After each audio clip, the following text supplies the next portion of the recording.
अपना फोन उठाया, साथ ही साथ कॉल किया तो फोन बंद था उसका। मनीषा हत्याकांड महीनों से सवालों के घेरे में फंसा हुआ था।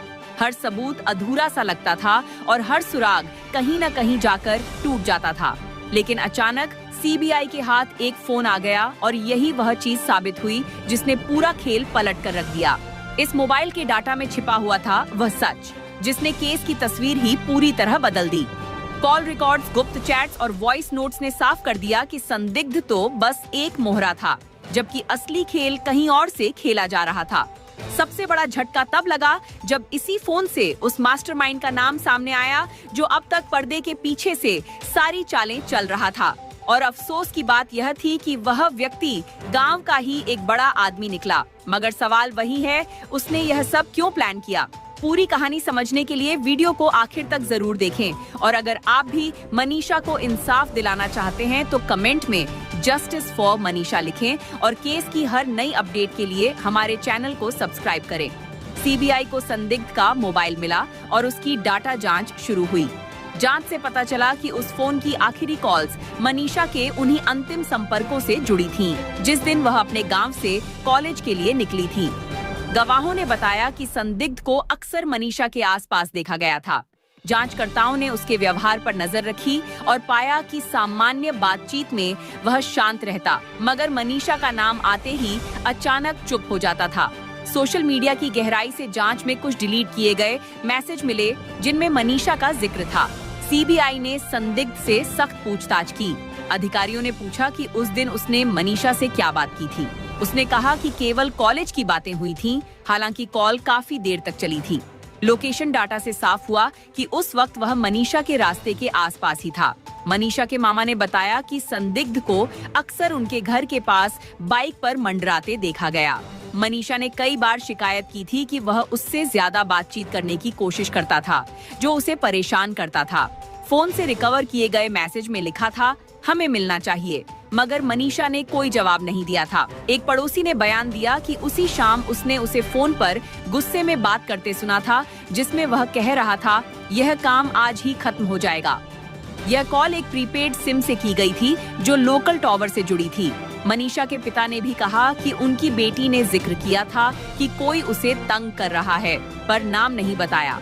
पूछताछ के दौरान संदिग्ध बार बार पानी मांगता और नजरें झुका लेता था। वैसे दोस्तों, अगर आप भी इस इंसाफ की लड़ाई में मनीषा के साथ खड़े हैं तो चैनल को सब्सक्राइब जरूर करें ताकि यह आवाज हर कोने तक पहुंचे। मनीषा की सहेली ने खुलासा किया कि वह अक्सर स्कूल के बाद गली में खड़ा होकर उसका इंतजार करता था। एक बार मनीषा ने डरते हुए कहा था कि वह उससे दूर रहे। सीबीआई ने गांव के पास एक दुकान के सीसीटीवी फुटेज की जांच की, जिसमें संदिग्ध बाइक पर मनीषा के रास्ते की ओर जाते हुए कैद हुआ। फोन से एक वॉइस नोट भी मिला, जिसमें संदिग्ध कहता सुनाई दिया, बात खत्म करनी है। जब पूछताछ में पूछा गया कि यह किसके लिए था, तो उसने कहा कि किसी दोस्त से झगड़े की वजह से बोला था, लेकिन वॉइस नोट का समय मनीषा के गायब होने से ठीक पहले का था। संदिग्ध ने मनीषा की तस्वीरों को सोशल मीडिया पर लाइक किया था, मगर घटना से पहले उसने अपनी सारी डिजिटल एक्टिविटी डिलीट कर दी थी।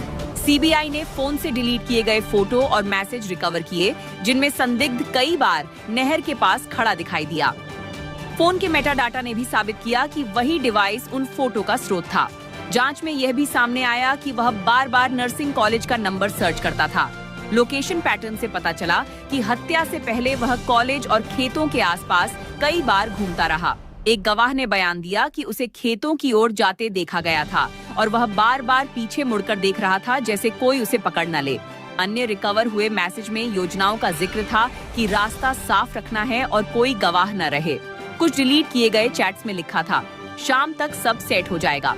फॉरेंसिक टीम ने कॉल हिस्ट्री और फाइनेंशियल रिकॉर्ड का मिलान किया और पाया कि संदिग्ध के खाते में अजीब ट्रांजैक्शन हुए थे, जो एक प्रभावशाली व्यक्ति की नकद निकासी से मेल खाते थे। यही कड़ी जांच में सबसे अहम साबित हुई और केस को नया मोड़ दे गई। सीसीटीवी फुटेज, गवाहों के बयान और फोन डाटा को जब मिलाया गया तो यह साफ दिखा कि घटना से पहले संदिग्ध को कई बार मनीषा के घर और रास्तों के पास देखा गया था। एक स्थानीय दुकानदार ने गवाही दी कि संदिग्ध ने खेतों के लिए कुछ सामान खरीदा था, जिसमें मजबूत रस्सी भी शामिल थी। संदिग्ध ने सफाई दी कि वह रस्सी खेती के काम में इस्तेमाल करने के लिए लाई थी, लेकिन फुटेज और बिलों ने उसकी इस दलील पर सवाल खड़े कर दिए। पोस्टमार्टम रिपोर्ट में भी कीटनाशक के निशान मिले, जो उसी नमूने से मेल खाते थे जिसे उसने दुकान से खरीदा था। यह तथ्य मामले को और गंभीर बना रहा था। जैसे जैसे जांच आगे बढ़ी, डिजिटल फिंगरप्रिंट से कुछ डिलीट किए गए सर्च रिकॉर्ड सामने आए, जिनमें शव को नहर में फेंकने से जुड़ी जानकारियां थीं। इन सबूतों ने जांच की दिशा और स्पष्ट कर दी।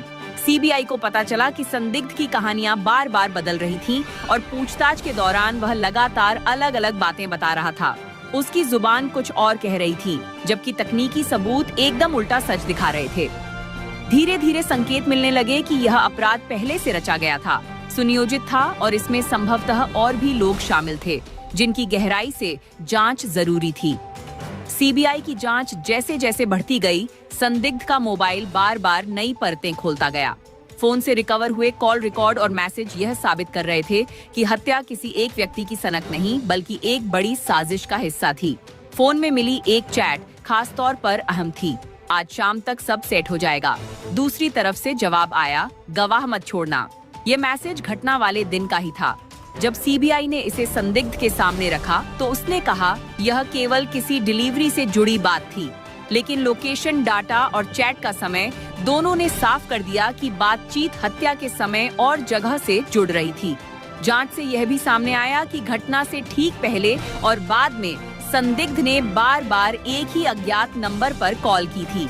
बाद में पता चला कि वह नंबर एक स्थानीय बिजनेसमैन के नाम पर था, जो मनीषा के कॉलेज और स्कूल के पास ही दुकान चलाता था। गवाहों ने कहा कि अक्सर उसे फोन पर धीमी आवाज में बात करते देखा जाता था और उसकी बातों में शब्द आते थे, वह अकेली होगी, मौका सही है।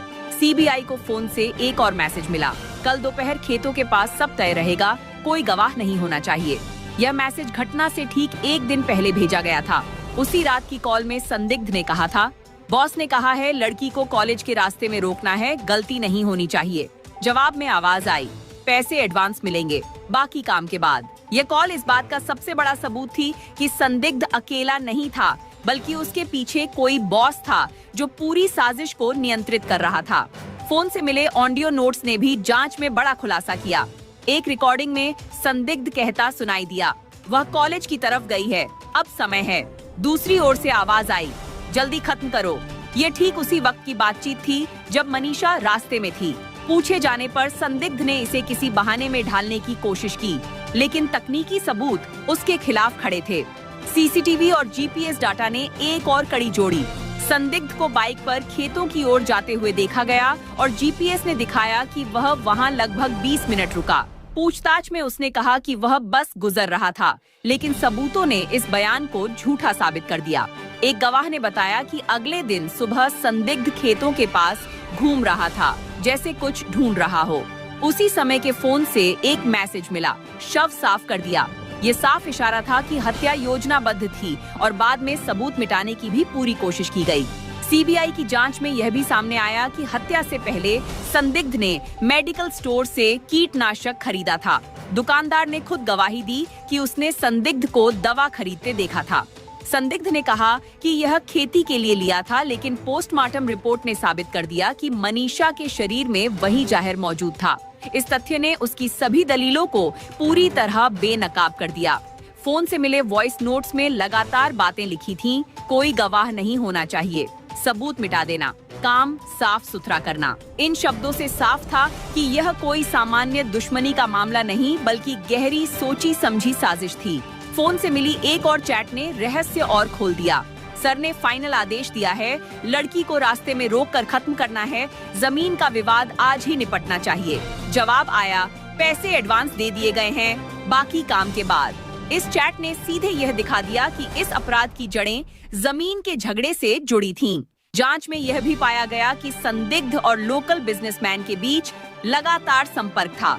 फोन की हिस्ट्री में रात भर की कॉल्स मिली, जिनमें संदिग्ध कह रहा था, सब हो गया, अब चुप रहो।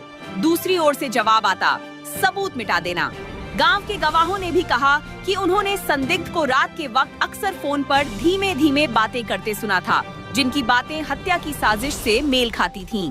मनीषा के मामा ने भी कहा कि उन्होंने संदिग्ध को कई बार घर के बाहर खड़ा देखा था। एक पड़ोसी ने बताया कि उसने उसे कहते सुना था, वह बहुत बोल रही है।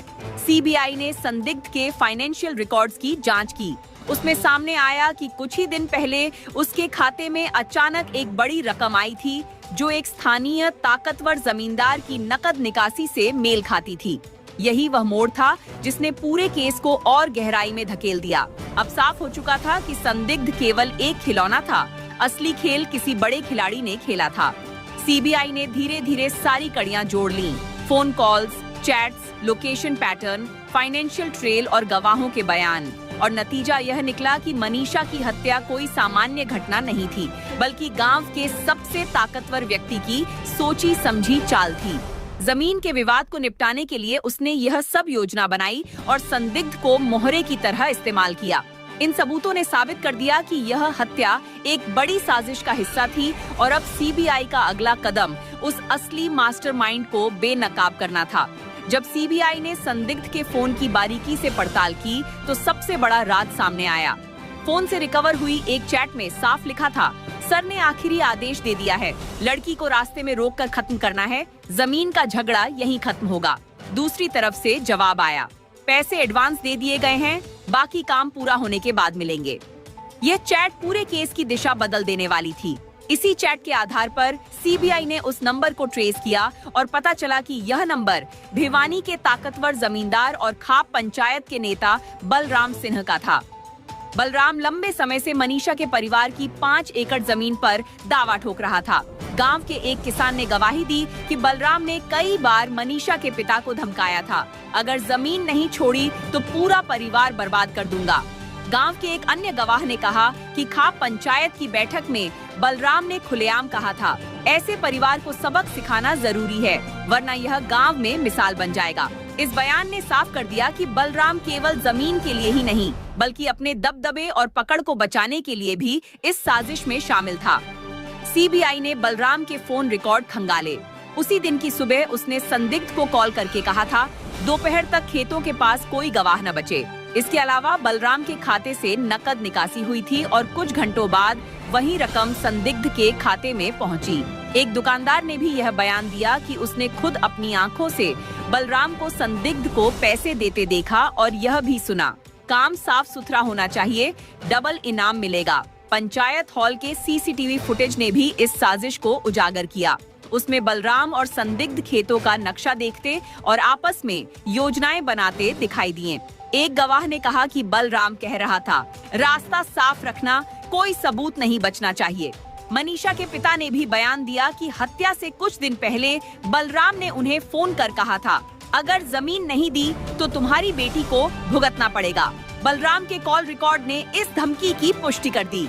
हत्या के बाद भी बलराम का रवैया संदिग्ध रहा। गांव के गवाहों के अनुसार उसने खाप की मीटिंग में इस घटना को परिवार का मामला कहकर दबाने की कोशिश की।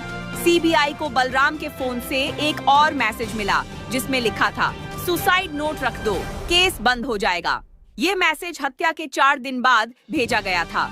मनीषा की सहेली ने भी सीबीआई को बताया कि एक बार स्कूल में बलराम ने मनीषा को चेतावनी दी थी, अपने पिता से कहो फैसला बदल लें, वरना अंजाम भुगतना पड़ेगा।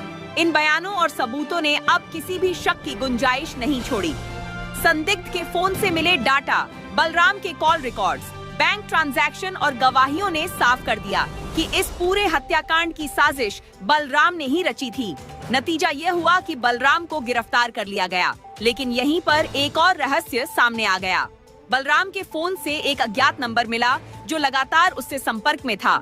उसकी पहचान अब तक नहीं हो पाई थी। सवाल खड़ा हुआ, क्या बलराम ही इस पूरी साजिश का सरगना था या फिर इसके पीछे कोई और बड़ा खिलाड़ी था? क्या कोई और मास्टरमाइंड पर्दे के पीछे से सब कुछ चला रहा था? गांव के कई लोगों ने गवाही दी कि हत्या के बाद बलराम पुलिस और प्रशासन पर दबाव बना रहा था कि इस केस को आत्महत्या बताया जाए। सीबीआई के हाथ लगे सबूतों से यह भी साफ हुआ कि बलराम ने कुछ पुलिसकर्मियों को प्रभावित करने की कोशिश की थी। जांच ने यह सच्चाई खोल दी कि यह हत्या सिर्फ जमीन का झगड़ा नहीं थी, बल्कि ताकत, डर और राजनीति का खेल भी था। बलराम ने केवल एक लड़की को रास्ते से हटाया नहीं, बल्कि पूरे गांव को यह संदेश देने की कोशिश की कि जो उसके खिलाफ जाएगा उसका अंजाम यही होगा। लेकिन फिर भी यह सवाल बाकी रह गया, क्या बलराम ही असली मास्टरमाइंड था या फिर उसके ऊपर भी कोई और था जिसने पूरी साजिश रची? उस अज्ञात नंबर के पीछे कौन था? मनीषा के लिए न्याय की लड़ाई अभी खत्म नहीं हुई। ये मामला सिर्फ एक परिवार की त्रासदी नहीं, बल्कि पूरे समाज के लिए चेतावनी है कि जब ताकतवर लोग कानून को अपनी मुट्ठी में लेकर दूसरों की जिंदगी से खेलते हैं, तो सच सामने लाना कितना कठिन हो जाता है। दोस्तों, अब वक्त है कि हम सब मनीषा के लिए आवाज उठाएं, उसकी कहानी को दबने न दें। अगर आप भी चाहते हैं कि इस केस की पूरी सच्चाई सामने आए और दोषियों को सजा मिले, तो अपनी आवाज जोड़ें। कमेंट में लिखें जस्टिस फॉर मनीषा। इस वीडियो को जितना हो सके शेयर करें ताकि उसकी चीख, उसकी पुकार हर जगह पहुंचे और कोई और मनीषा इस तरह की साजिश का शिकार न बने।